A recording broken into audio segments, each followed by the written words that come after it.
안녕하세요 여러분.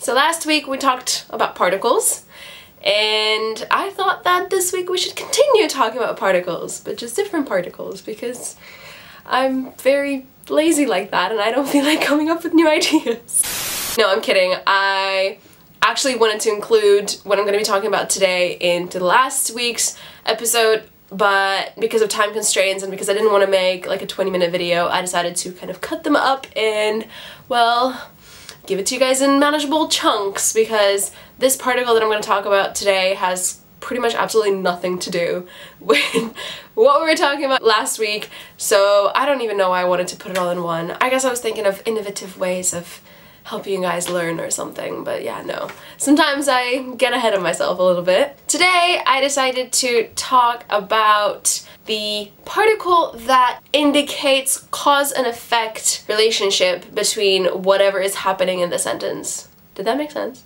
I hope so. And that particle is saw particle. This particle actually allows us to take our Korean to a higher level because through using this particle you can actually tie two separate sentences together in a more coherent way, in a more flowy way, so you can make complex sentences, basically. And that is pretty much what we do on a daily basis in languages that we're native in. Alright, so when it comes to this particle, I used to get really confused because to me, when I added it to a verb, it sounded like the verb was in past tense. So I was getting very confused, like where does the tense come from in this sentence? There are two verbs and one has this weird ending and another one is at the very end of the sentence. Like how does this even work? There are two ways you can use this particle and they're very similar. Basically, first instance you can use it when the cause of whatever is going to result at the end of the sentence is a verb or an adjective.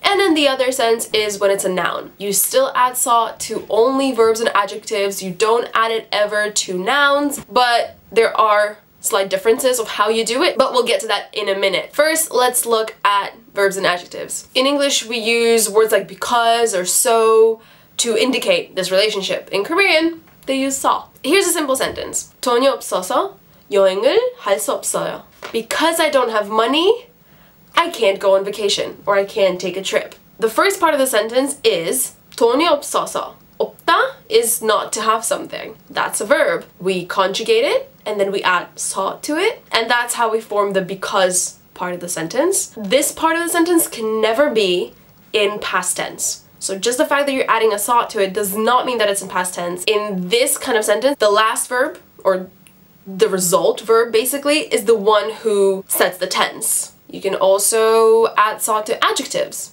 For example, 사람들이 많아서 이 방은 시끄러워요. 사람들이 많아서 이 방은 시끄러워요. Because there are lots of people, this room is very noisy. 시끄러워요 is in present tense, so the entire sentence is in present tense. 요즘 바빠서 점심을 잘 먹지 못했어요. 요즘 바빠서 점심을 잘 먹지 못했어요. Lately, I've been busy, so I couldn't properly eat lunch. Basically what this sentence means. And we can see that the last verb, 못했어요, is in the past tense. So the entire sentence turns into a past tense sentence. We know that the speaker's talking about them not being able to eat lunch.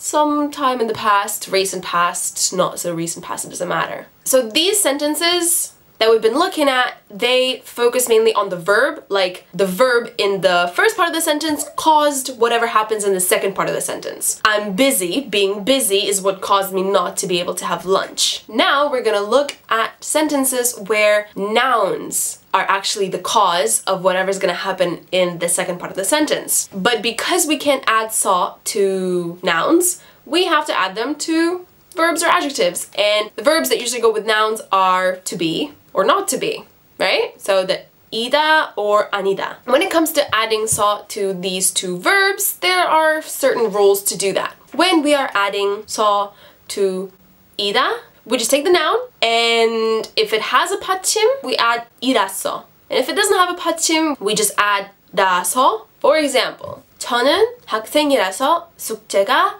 많아요. 저는 학생이라서 숙제가 많아요. So here we had 학생, there is a 받침, so we add 이라서, and then the next sentence, 우리 친구라서 같이 공부해요. 우리 친구라서 같이 공부해요.